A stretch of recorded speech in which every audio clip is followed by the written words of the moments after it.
Good to see familiar faces in here.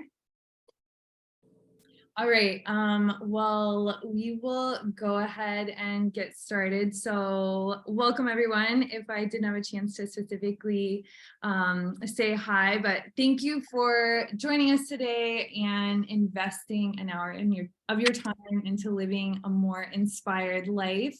So before we jump into it, I know we're kind of just like busy with work and all those kinds of things. I just want to like take a minute to just get present, take a deep breath, and just be here, letting go of, whatever was going on in your day before. Okay, so welcome to Impactury's Designing Your Life workshop with the amazing Brigitte Donovan. So I'm going to give you first a little bit of background on me, then I'll give you a little introduction on Brigitte, hand it off to her, and at the end, we'll share a few opportunities with you where you can explore these topics a bit further. So I'm Sarah Powell. I'm the founder of Impactury, and I'm gonna share two really big moments in my life where I decided to kind of go against the expectations and pressure that I was feeling from society and really choosing to live intentionally, which is everything that we're gonna talk about today. So Kate, sorry, can you go to the bio slide?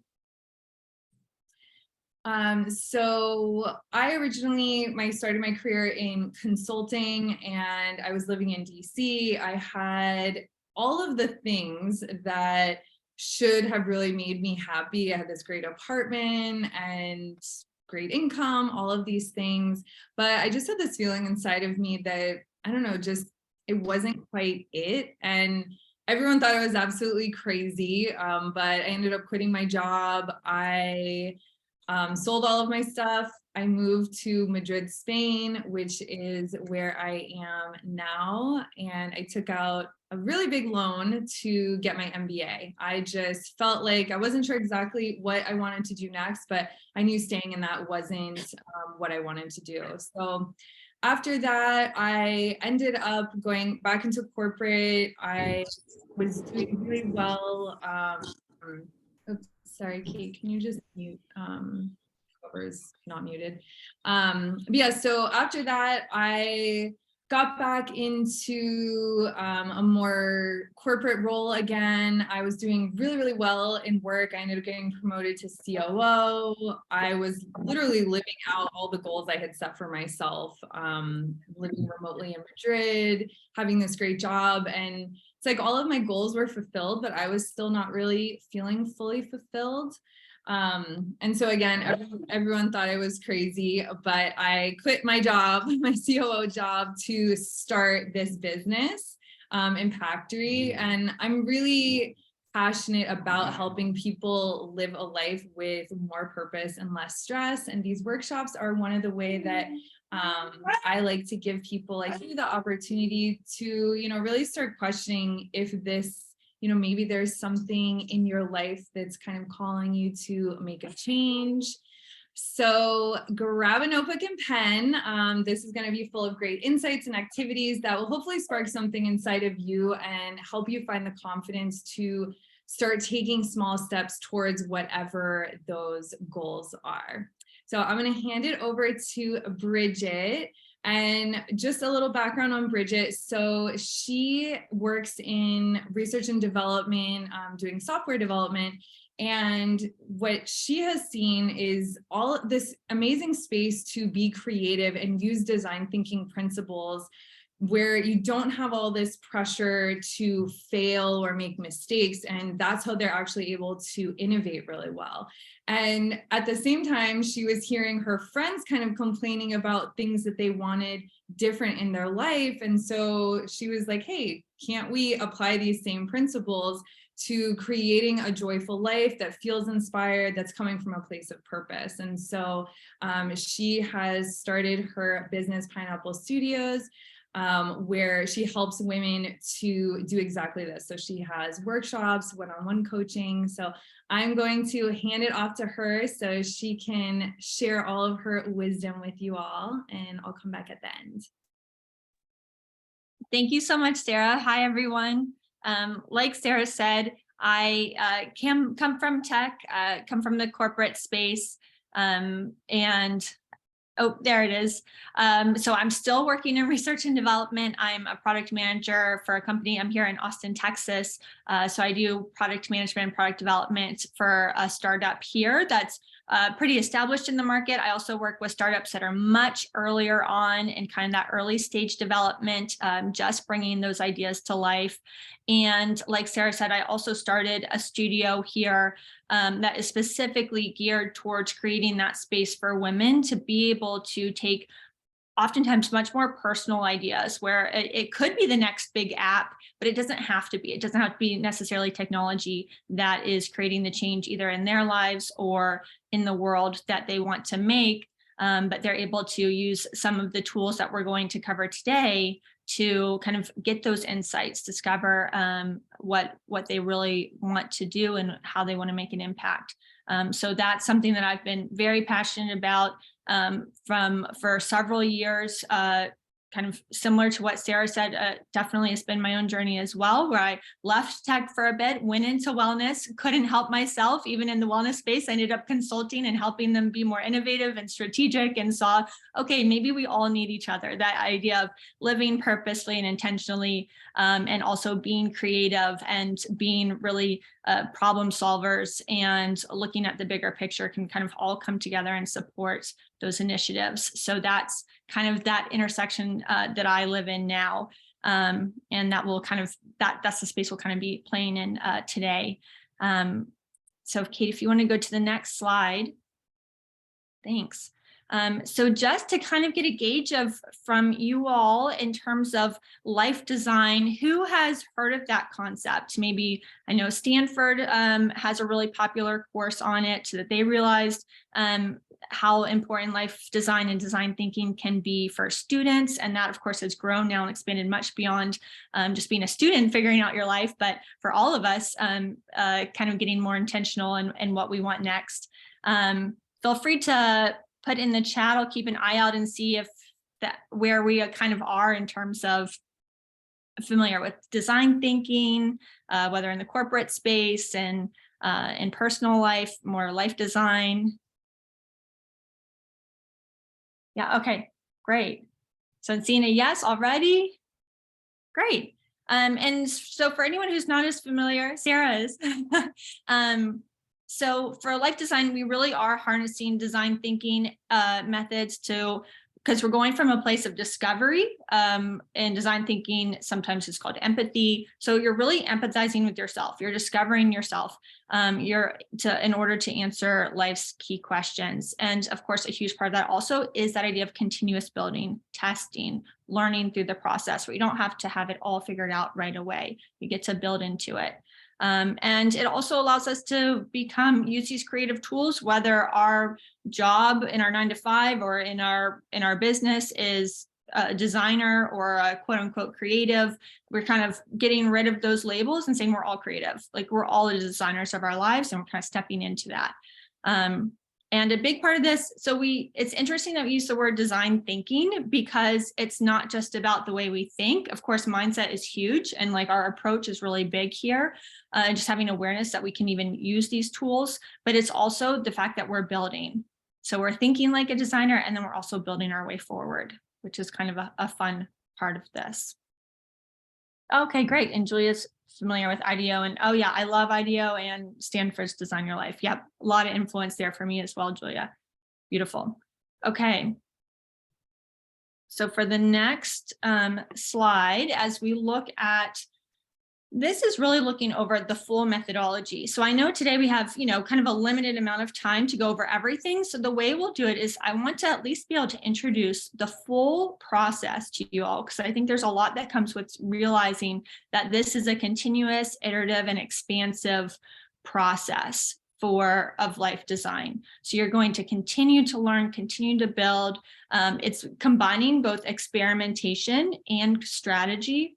So a lot of people say, oh, well, life design, does that mean I have to have everything planned out? And it's just very meticulous and thought through, and there's no, kind of room for fun or for the magic of the unknown of life. And that's a very valid question. But as you'll see, as we get to experiment with this, is that actually it's kind of playing with that idea of getting more intentional, being more purposeful, finding those kind of keys in terms of what's driving your designs. And then at the same time, we're co-creating with life. We're co-creating with all of the other data points and opportunities that can come up that we would never be able to plan for, since we can't predict the future. But we're kind of finding that middle ground of knowing what we know and then experimenting into what we don't know. So there's that exploration, and then there's also the idea of practice, and really getting to practice and continue to grow. So you'll see for the methodology, we're going to start with discover. That's where a lot of phases, types of methodologies like this start, because that's a little bit more of the exploration side. And you'll notice that there's almost these secondary phases for each one. So we're doing discovery, but once we do discovery, we want to define something there to start to give us momentum to that next thing. And so for dream, that's when we're getting really expansive, come up with a lot of ideas, but then we ultimately want to decide on something. Similar with develop and deliver. So I'll touch on each of those, and we'll get to do some exercises also for each within the phases. And I'll also leave you with some exercises that you can do on your own, since we won't have time to do all of them today. I don't want to overwhelm you either with having to come up with your entire life design today. So you'll have the tools to do it later and kind of play with them, but we'll have little ways to practice and test with some of the concepts today. Okay, great. And Kate, thank you. Okay, so the first one, we're looking at discovery, to discover, and then we're going to define. So this really starts with your vision, starting within you. So for life, like this is really coming from that inner place within you. Some people call it their calling, some people call it their purpose. So for this, we really, like, this is all about you. At the end of the day, it's not the outside expectations. It's not about the labels that have been given to us. It's really looking inward, as well as gathering data outside, of course, can give us a lot of clues, but it's really about being, I say objective observation, of course, is key to be able to observe without judgment, to just to be able to see things as they are. Also playful curiosity, to have fun with it. And of course, we're going to be gathering clues during this phase that are ultimately going to help us make more informed decisions down the road. They're going to be much more aligned with what really matters to us. So let's get right into this first one.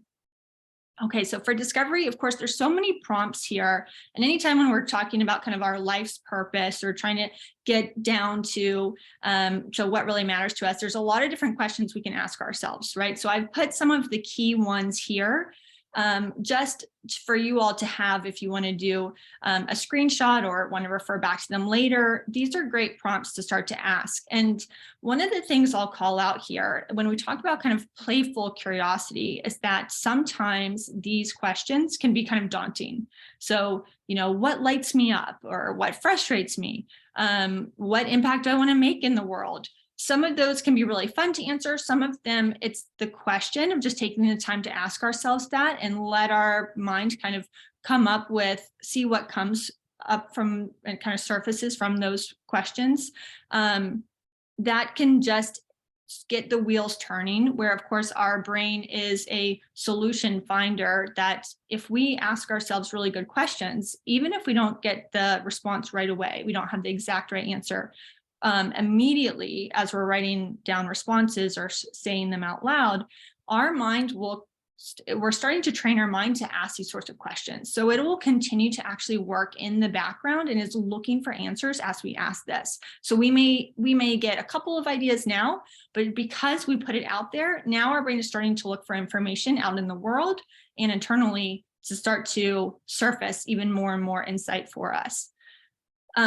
Now, another way to get even deeper into the insights, of course, there's the 5 whys. So if you say, what lights me up? And maybe it's my dog. My dog lights me up. Okay, well, why does my dog light me up? Because he's always happy to see me. Okay, well, why does that light me up? Because it's unconditional love. Well, why does unconditional love light me up? Because I feel like it's an innate human thing that we all deserve to feel.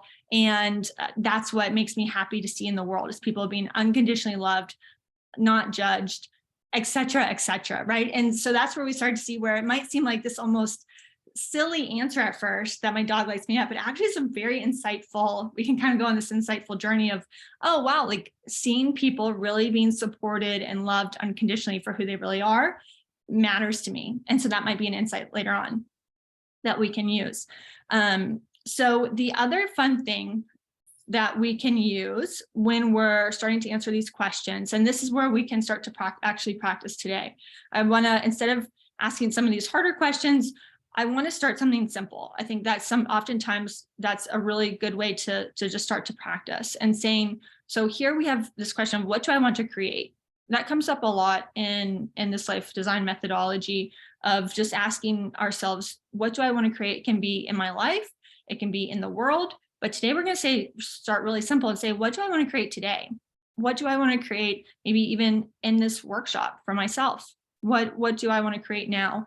And what we can practice with is, as you all ask yourself that question, even just sharing in the chat of kind of what comes up to you, what comes up for you when you ask yourselves, what do I want to create right now? And of course, if anything else, if you feel inspired and other things are coming to you that are expand beyond today, please feel free to share. Really, this is all geared towards supporting you and your discoveries. So that's also another caveat I like to say, is that all of these prompts they're your tool. They're here to support you rather than you having to support the tool.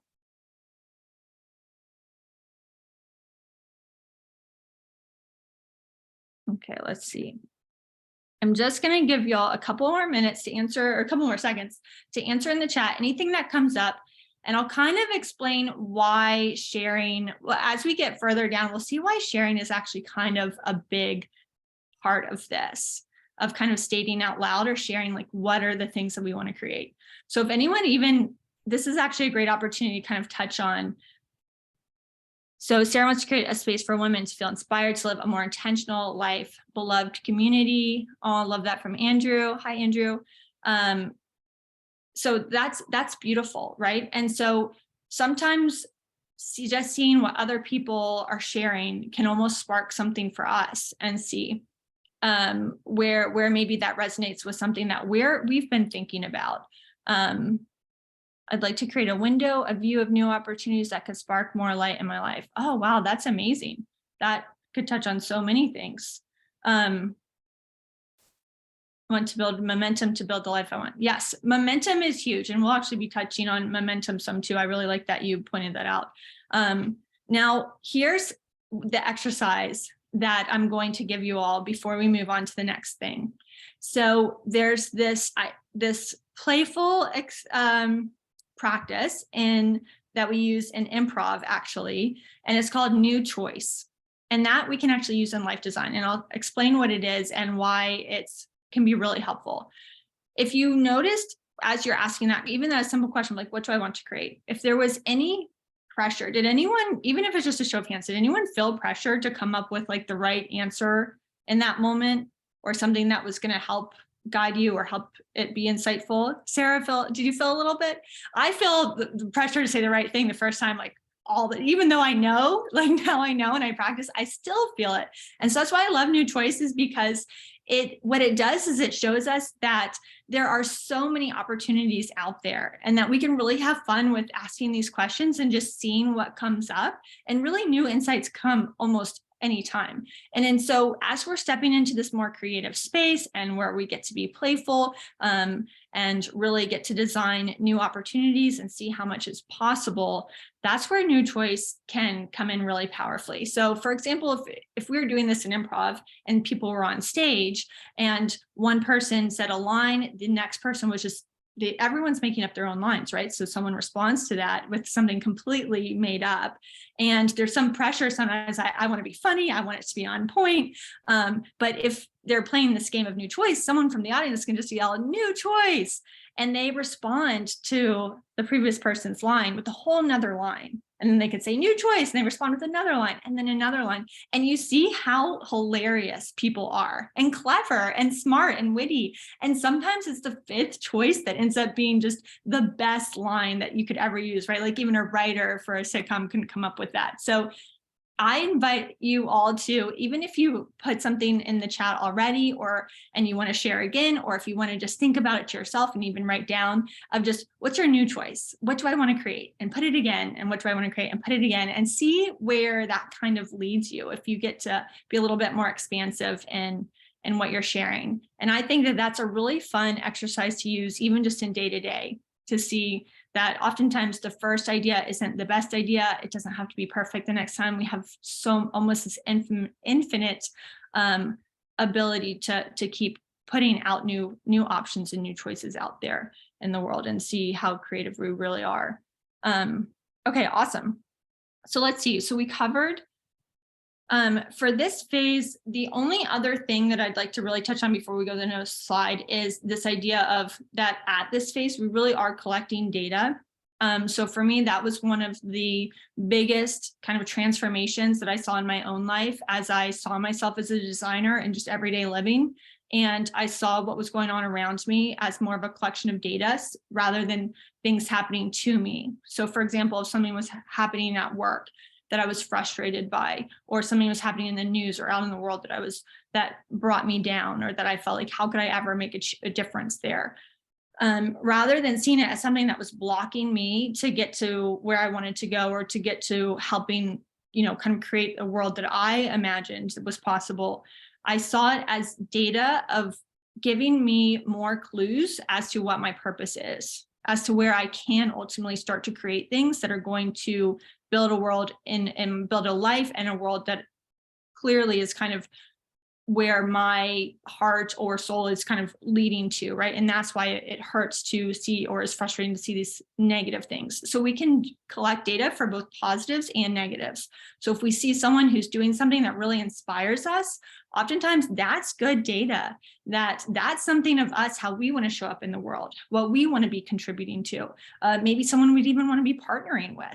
And if we see something that's really frustrating, it's almost liberating sometimes to be like, okay, that's just good data of that I do not want to show up that way, or that I do not want to invest time in people that are showing up that way.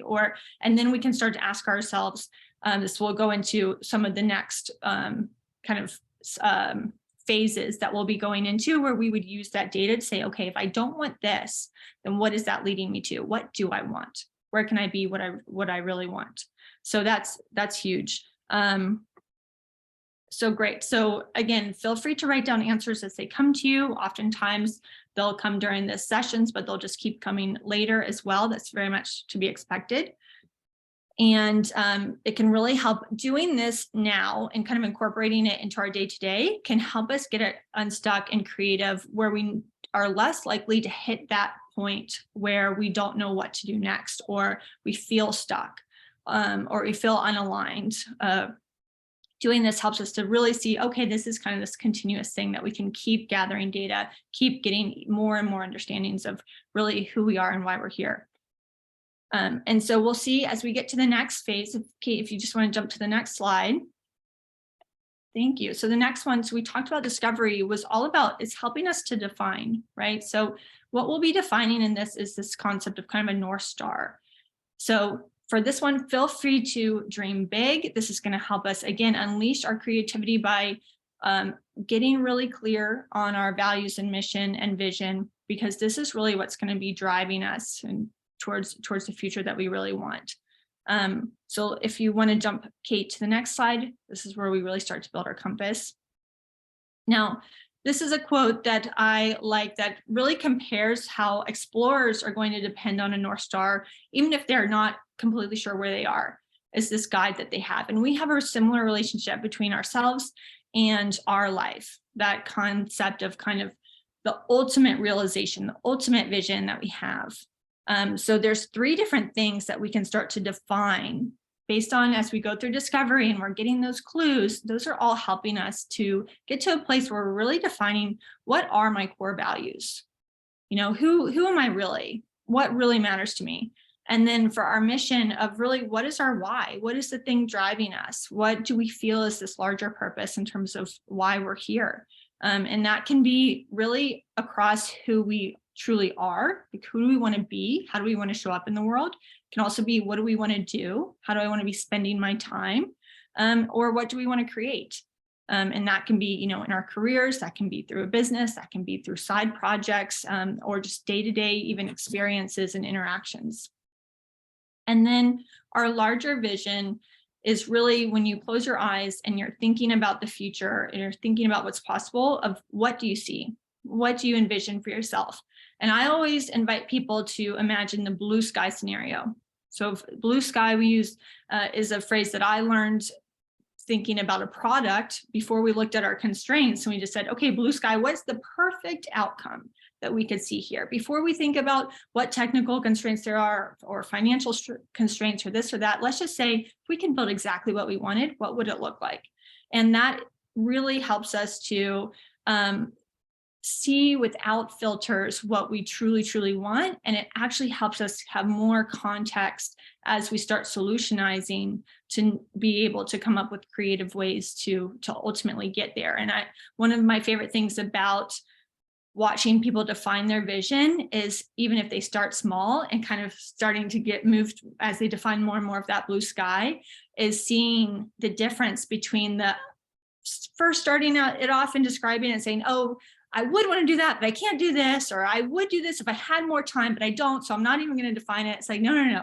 When they actually define it and then start working on it, and you come back and see how much was actually possible and how their life really did start to unfold with all of these things, oftentimes they may not have even thought was possible. It's really one of my favorite parts of life design. So I really encourage you to think big, and that might give you clues to a whole timeline of possibilities. Perfect. Okay, now, so for this next part, we're looking, again, they're kind of coupled together. So we're looking at dream and decide. So this is where we start to ask ourselves, we started to define as you define your values and your mission and your vision. Now you're starting to ask yourself, well, how might I accomplish this mission? How might I create this vision in my life? So we're going to be, as we go to the next slide, I'll show you just an example of what this ideation might look like. So some people call it brainstorming, some people say ideate, but at this point, you're coming up with as many ideas as you can. And the important part of this is that I will distinguish that dreaming is divergent thinking. Dreaming is divergent thinking. So that's where you are, here's some tips. So you are not judging any of the ideas that come. There's no dumb ideas. You're looking at quantity over quality. So it's not about them being the best ideas ever. You just want to generate. It's all about generation. You want to generate as many ideas as possible. Let them build off of each other. Let them get wild. Let them get crazy. Let them get ambitious. It's all welcome. And another neat part about this is that you can use it very broadly. So you'll see for this example, I tried to go a little broad of, how might I create the life that I've spelled out? And there might be a lot of different things that would come to mind initially, but you can see that they can start to get grouped a little bit. And being able to use, so for example, if you were to do this exercise with sticky notes, then you can start to move them around and start to see some patterns. Patterns help us because if a lot of ideas started to come out for a certain pattern, if that starts to get grouped much larger, sometimes that can be a good insight that that's a good area to start. Or if you want to be able to just kind of see high level, okay, these are some of the themes that I could start looking at, start working on. So for example, for this one, there's a lot of things around speaking, or kind of sharing ideas. So for the next slide, as we look at that idea of now deciding where do I want to start, by coming up with all of the ideas, and being able to kind of lay them all out, I was able to, someone with those sorts of concepts might be able to see, okay, well, I see that there's this concept of talking that's coming up a lot. So let me start with Toastmasters, because that's something I can start today. So now it's not just a dream of all of these different things. I'm actually deciding on where to start. And the reason why this slide is called, also says intuitive road mapping, is because when you're looking at, when you dream and you put all of your ideas down, whether on paper, kind of like a brain dump, or on sticky notes to be able to move them around, either way, now you have everything laid out in front of you, and you can actually see which ideas also stand out to you the most. Sometimes they'll almost jump off of the page. Sometimes you'll feel, when you think about it, you'll feel a little bit more momentum behind it, more energy, more excitement. You can use different clues like that. What feels the most tangible? Sometimes if it feels really tangible, but you don't feel a lot of energy, that might be a clue that that's more of like kind of logical thinking that might be a little bit more confining, versus if it feels exciting and it also feels closer to you and more tangible in that sense, that can be a clue that it's meant to be a little bit closer on the timeline. So one thing I've noticed with life design is that as we dream, a lot of times ideas will come to us that may be a year, even more out. But the crazy thing is that it comes before you know it. So it's still a very valid idea, but it can be helpful to just say, okay, even though this isn't today, the TED Talk is not today, but it could be one day. So we're having it still there on the timeline. We're not forgetting about it. It's not that it doesn't matter. Just because I choose something else today doesn't mean that it doesn't matter, but it just means that it's not going to overwhelm me. It's not going to distract me. All of those potentials and ideas that I just came up with, they're not going to slow me down from taking action today and testing something. So here we have this idea of, again, like we talked about, that dreaming uses divergent thinking. So we're kind of servicing these new ideas. Then deciding is actually convergent thinking. That's where we're deciphering. So it's still not quite a place of judgment, but we are deciphering what feels right for next steps. And so we are deciding this is where it allows us to actually take action. And that commitment can actually come from a place of freedom, because we know that we're free to pivot or start to work on other things down the road. Okay, so now as we talk about taking action, so this is the last two phases where we're thinking about developing. We're actually going to build something out. So as designers, we are building in our lives, and we're delivering. So these are going to be kind of small scale solutions that we're first working with, because we don't need it to be, we might want it to be perfect, but we don't need it to be perfect the first time around. And that's huge when it comes to life design. So that allows us to test things much easier, and kind of release the ones that don't work, and we can continue to build upon the ones that do. Thanks, Kate. Yeah, and a huge part of this also is that as we do this, our ideas about what could happen in our lives, or what we might want to see in our lives, they're becoming tangible. They're becoming testable. We can actually, it's not just an assumption that we're making of, oh, I think I would like this, but I'm not sure. We actually are getting to test it and see for ourselves, how does this feel in my life?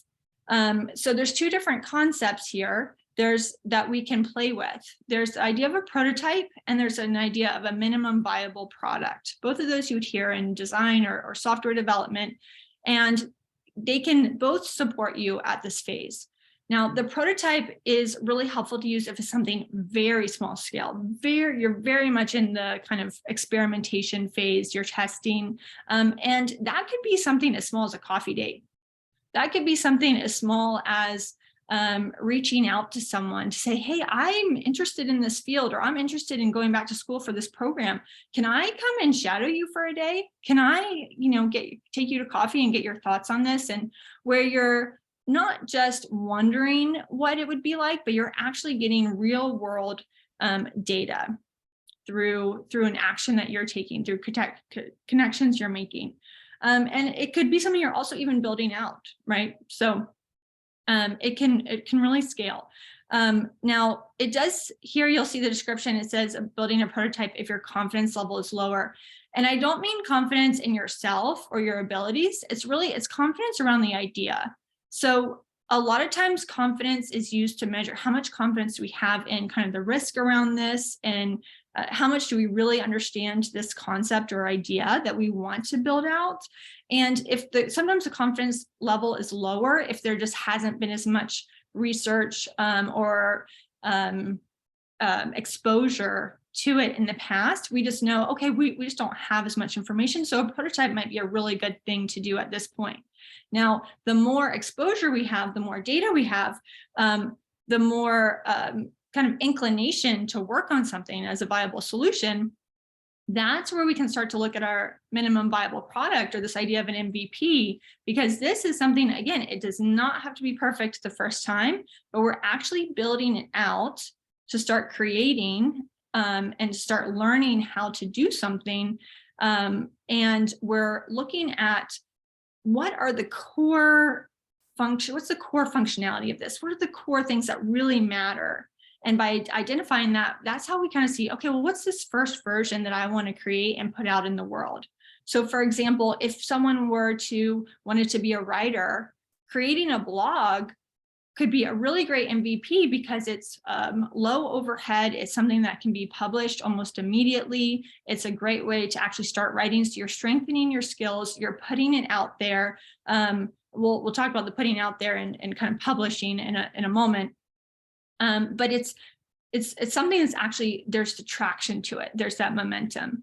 And when we think about back a couple of phases where we defined what really matters to us, that can really be helpful if you think about it, to define also what should go into our MVP. So if, say, for example, if we really wanted a healthy lifestyle, but we also really want social connections right now in our life. That's something that actually came up for me recently, where it was the idea of investing in a one-on-one coach versus investing in something where it was being able to be around other people during workouts and getting healthy. And so because I had gone through the process of really kind of connecting and saying, what do I really need right now? I knew I need support from others. I need to show up and not have to just be me pushing to do these workouts by myself. I need that fun. I need that laughter. I need that kind of accountability. And so that completely changed the decision I made, and it completely changed kind of that MVP I created for a fitness program. And ultimately, when we look at this, it's also about the results. So we're designing for ourselves to get the optimal results. So better understanding ourselves and what we need right now and what's driving some of these decisions can really help us better design for ourselves at the end of the day. And so this other part about building, of course, is delivering. And so if you think about of all the dreams that you listed down, you decided on which ones you wanted to pursue. You've kind of touched on the ones that you want to bring into reality. Let's say you start to build something out. The reason why delivering is our last phase is because this is what's actually creating a feedback loop for us. This is what's making it real. This is what's putting it out in the world. And we could just create and build behind the scenes. And sometimes we may do that for certain things. But when we embrace the delivering component of the entire life design process, some of the benefits that come with that is that we're able to test some of our assumptions. So sometimes we may assume things, either negative or positive, before we've really put them out there. And this can hinder our growth, because if we're assuming something is positive, sometimes we may be betting on that thing without actually putting it out there and seeing where there may actually be an opportunity to improve it or to grow with it. And sometimes we also can assume something negative. There's that concept of, oh, that'll never work. That idea of that'll never work has stopped so many people from sharing, but it was once it was shared, and either whatever didn't work, it was iterated or they pivoted and they learned from it and made sure it did work, Or that for that first version actually got a lot of traction, and it did work. It did get good feedback. It did make a positive difference, and also in other people's lives. And so seeing that positive difference that putting that thing out there did is the momentum that that person needed to keep going. So it's a beautiful thing to be able to create that feedback loop in our lives. It helps us start to move with a more evidence-based worldview. If you notice, it's very easy sometimes as we kind of go through our day-to-day lives, as we kind of observe what's possible and what results we're seeing out in the world. There's a lot of assumptions there. There's a lot of kind of just beliefs that are stated as views or as stated as facts or truth. And by really embracing this more, well, I'm going to test it. I'm going to try it. I'm going to see if that actually is true. I'm going to see what actually is possible. It's becomes a much more foundational, kind of grounded view that ultimately ends up being so much more expansive than the reality so many of us actually live in when we don't take that approach. It's kind of beautifully expansive in terms of evidence of what's actually possible. And the other thing that I love about this idea of, say, this version 1 or a prototype or, that MVP is that when we're building things and releasing it, we're acquiring skills and confidence throughout the entire process. So even though it isn't perfect that first time, we realize that, oh, it's going to happen again, and it's going to happen again, and it's going to happen again, and I get to try something again. And when we have a larger vision that we're working towards, all of a sudden those smaller things that we're building out, whether they're perfect or not, getting them out there and just getting it done becomes so much more scalable, and we can have so much more context on how much it actually matters, right? So a lot of times what's right in front of us, that small thing that we want to do, we want to experience, we want to create, can feel so big. So one example I can use is that, I wanted to do more public speaking. I wanted to share what I was working on with the world. And I had the opportunity to do an interview with someone, and it was a much lower stakes interview. I think maybe 2 people watched it, but I didn't know, what the audience would be, but I figured it's gonna be a smaller audience.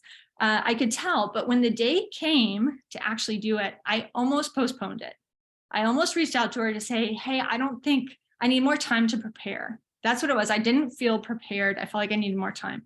And then I remembered, wait a second, this is a MVP. This is maybe a prototype. This is a very small component of the bigger thing that I'm working on. I just need to get out there. I need to see what questions she's going to ask me. I need to be ready to respond to them.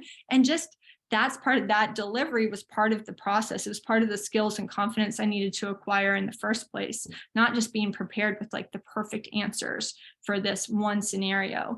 And so taking that approach let me build so much more momentum for the next, because that was just ended up being one little bloop in the bigger picture. And then the next day there was another thing and another thing and another thing. So that all got to get this really beautiful momentum, and didn't kind of queue up as just the one days or the maybes, or that would be a good idea to do when I'm ready type of list that can otherwise kind of get queued up for us when we think about some of our dreams and what we want to accomplish.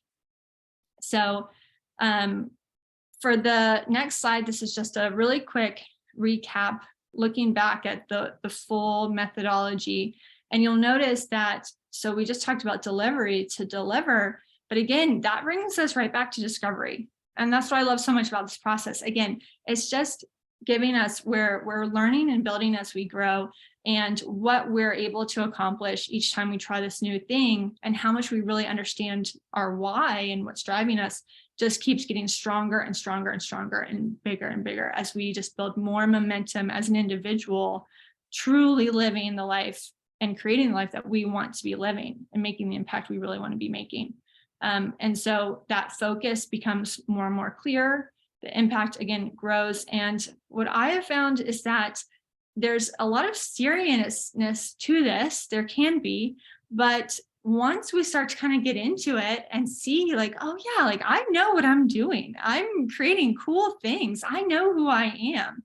Then, and yes, I am building out into the unknown, and there's a lot of unknowns in life, and I am kind of building and creating in an imperfect world. But wow, this is actually a really fun process.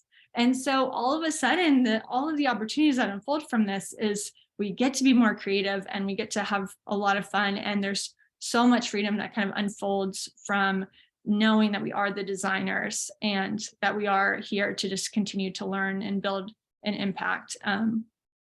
And so that kind of brings me to our last slide of just that. I hope that today, I know that we touched on a lot and covered a lot, but I hope with that, even with some of those little exercises of seeing, what might have come to mind as we talked about different concepts, what maybe you wanted to share when with that idea of what you want to create, as you thought about new things, maybe what new ideas might have come in terms of what you want to create and design in your life.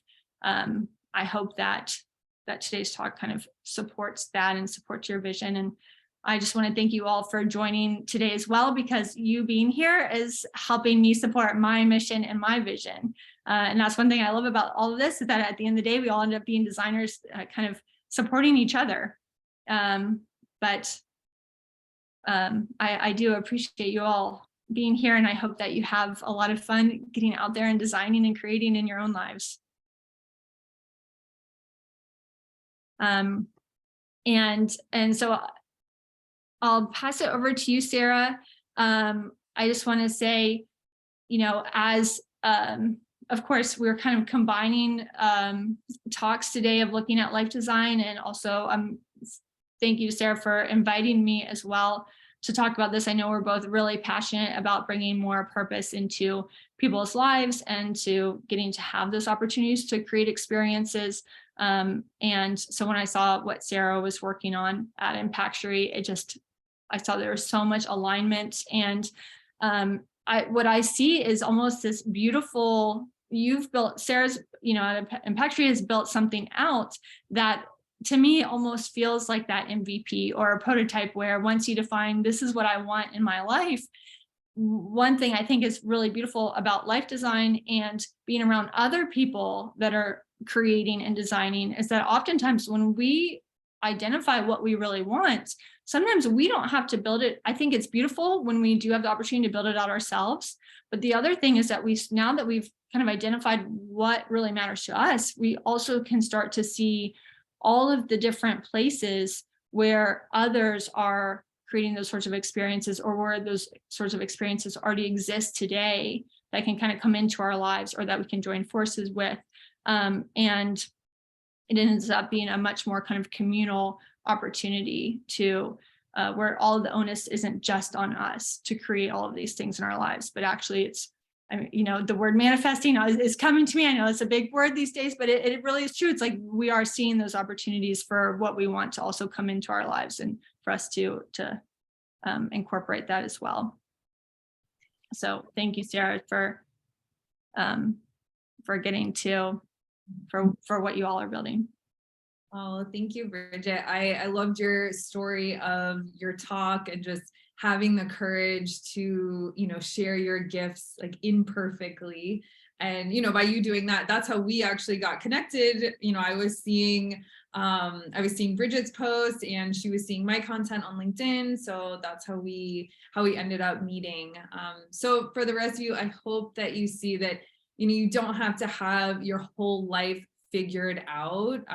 It can be more playful, and you just have to have the next step figured out. And I hope that you feel liberated from the pressure of like getting it perfect, or, oh my gosh, I have to have everything figured out all at once. And I just love the topics about, dreaming big, figuring out where your North Star is, tapping into what you really need in this moment and prioritizing those things, and particularly prototyping. So I fully believe that you learn through doing, I'm a big planner, but you really learn when you start doing things. And that was a huge inspiration for the retreat that I created. So this is, what do I want to create is this incredible experience for women executives. And, if this is something, the things that Brigitte was talking about, if this is something that resonated with you and you want to explore further, this is a great opportunity to do that.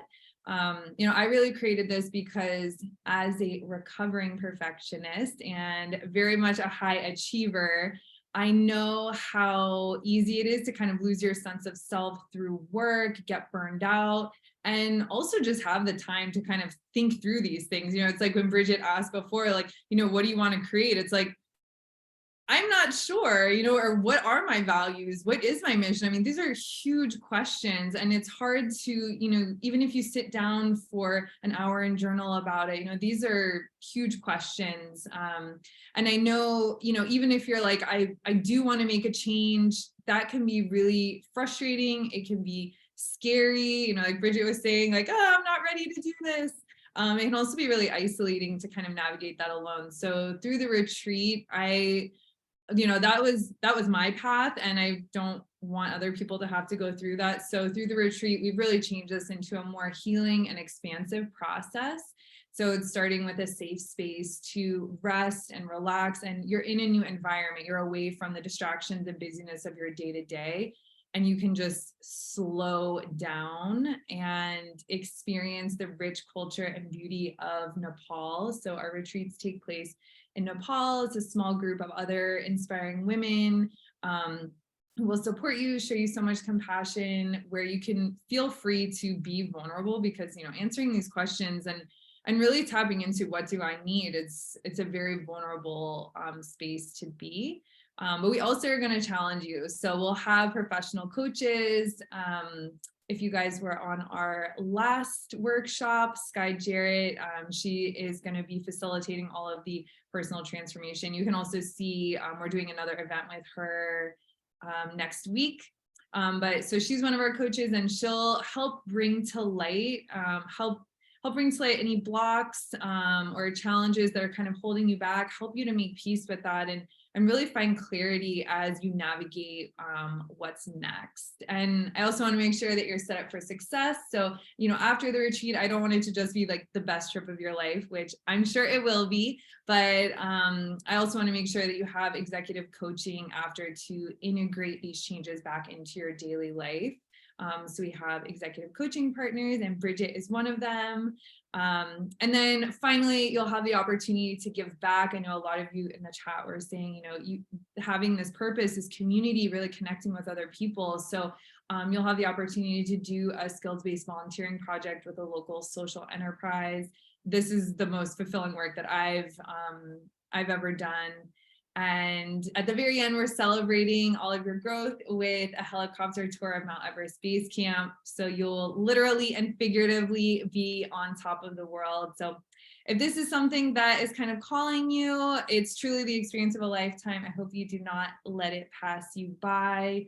If you want to learn more, feel free to connect with me on LinkedIn, or you can message me. You can go to our website, impactury.com, to schedule just an informal coffee chat to discuss it a little bit more. But thank you so much for joining. And I hope that you all found a little bit of inspiration, clarity, direction, some tools to as you move forward in whatever these changes are that you're making into your life. So thanks so much. We can stop the recording, and if you have any questions, Brigitte and I will hang around for a little bit to answer.